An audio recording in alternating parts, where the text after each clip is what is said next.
நீலகிரி மாவட்டம் உதகை அருகே உள்ள பெங்கால் மட்டம் பகுதியைச் சேர்ந்த டி போஜன், ராதிகா மற்றும் கார் ஓட்டுநர் ராஜகண்ணன் ஆகிய மூவரும் உதகை அருகே உள்ள எடக்காடு பகுதியில் துக்க நிகழ்வுக்கு வந்துவிட்டு கோயம்புத்தூர் திரும்பியுள்ளனர். அப்போது மஞ்சூர் கெத்தை மலைப்பாதையில் சென்று கொண்டிருந்த கார் ஓட்டுநரின் கட்டுப்பாட்டை இழந்து 300 அடி பள்ளத்தில் கவிழ்ந்து விபத்துக்குள்ளான நிலையில் 3 பேர் சம்பவ இடத்திலேயே உயிரிழந்தனர். நீலகிரி மாவட்டம் கூடலூர் அருகே ஓவேலில் லாரஸ்டன் பகுதியில் மனிதரை தாக்கிக் கொன்ற புலியை மோப்பநாய் மற்றும் ட்ரோன் கேமரா உதவியுடன் தேடும் பணியில் வனத்துறையினர் தீவிரமாக ஈடுபட்டு வருகின்றனர். புலி தாக்கி ஒருவர் உயிரிழந்த சம்பவம் கிராம மக்களிடையே மிகுந்த அச்சத்தை ஏற்படுத்தியுள்ள மனித உயிரை பழிவாங்கிய புலியை உடனடியாக கூண்டு வைத்து பிடிக்க வேண்டும் என கோரிக்கை விடுத்துள்ளனர்.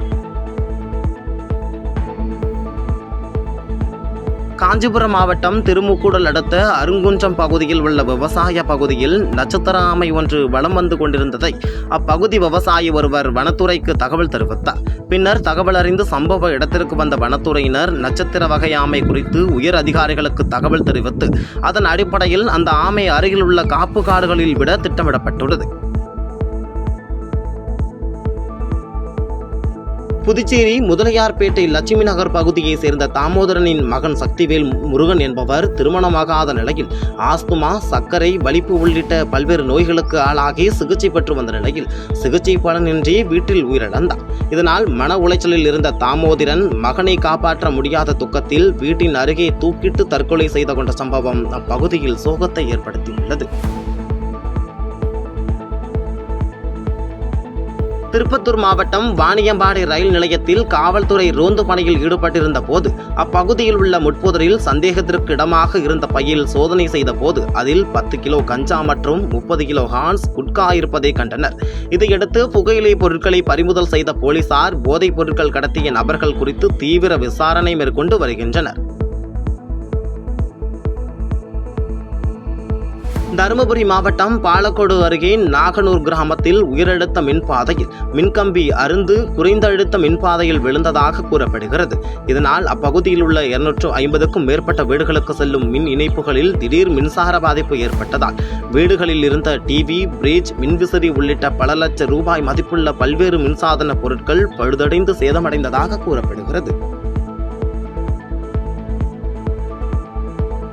கிருஷ்ணகிரி மாவட்டம் போச்சம்பள்ளி அடுத்த விலங்காமுடி கிராம மக்களின் வாழ்வாதாரமாக விளங்கிய தென்பெண்ணை ஆற்று தடுப்பணை அண்மையில் ஏற்பட்ட வெள்ளப்பெருக்கில் அடுத்துச் செல்லப்பட்டதால் அப்பகுதியில் நிலத்தடி நீர்மட்டம் சரிந்து விவசாயமும் குடிநீர் ஆதாரமும் கடுமையாக பாதிக்கப்பட்டுள்ளது. எனவே சேதமடைந்த தடுப்பணையை அரசு உடனடியாக சீரமைக்க வேண்டும் என்று கிராம மக்கள் அவசர கோரிக்கை விடுத்துள்ளனர்.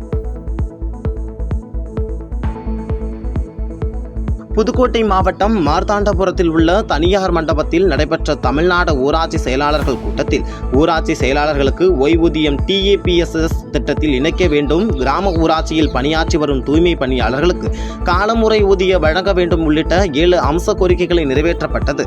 மேலும் 7 அம்ச கோரிக்கைகள் குறித்து விரைவில் முதலமைச்சர் விஜய் சந்தித்து பேச்சுவார்த்தை நடத்த உள்ளதாக நிறுவன தலைவர் ரங்கராஜ் தெரிவித்தார். சிறப்பு கூட்டம் இப்பொழுது கூட்டப்பட்டிருக்கிறது.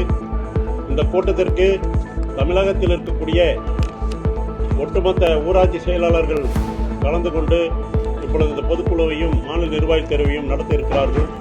அதேபோல இன்றைய நடக்கக்கூடிய இந்த கூட்டத்திற்கு தோழமைச் சங்க நிர்வாகிகளும் கலந்து கொண்டு சிறப்பித்துக் கொண்டிருக்கிறார்கள்.